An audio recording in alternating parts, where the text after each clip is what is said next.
Les travaux portent sur la construction des ouvrages en tête, un canal principal de 23,7 km, des canaux secondaires d'une longueur totale de 20 km, des canaux tertiaires de 22 km, des canaux quaternaires de 107 km. À cela s'ajoutent 23 km de pistes secondaires et 22 km de pistes tertiaires. Quant aux travaux de défrichement, ils en portaient sur 722 hectares, et tandis que 780 hectares de nouveaux terrains ont fait l'objet de planage. Et enfin, et non des moindres, l'adduction d'eau potable pour les populations locales. Au niveau du financement, le projet a été conçu pour être réalisé en 5 ans pour un coût total estimatif de 65 millions de dollars financé par la BAD à travers un prêt d'environ 24 millions de dollars et un prêt FAT de près de 35 millions de dollars et une contribution du gouvernement malagasy estimée à environ 6 millions de dollars.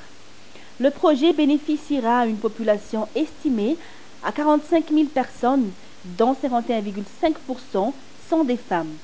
Une fois achevé, en 2020, le projet devrait générer une production annuelle supplémentaire de 44 000 tonnes de paddy et 2 400 tonnes de pois du Cap, ce qui porterait le revenu annuel moyen des bénéficiaires de 624 $ à 1875 $.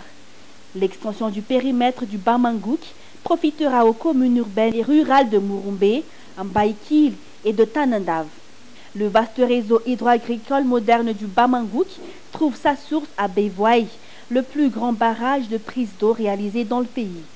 Si la première phase du projet a porté sur la construction de la prise d'eau, ainsi que la reconstruction et la réhabilitation des canaux d'irrigation à plusieurs niveaux, la seconde vise l'extension du périmètre par le développement des infrastructures et l'aménagement des terres cultivables. L'objectif final est d'améliorer la productivité risicole dans le but d'augmenter les revenus des agriculteurs et leurs conditions de vie.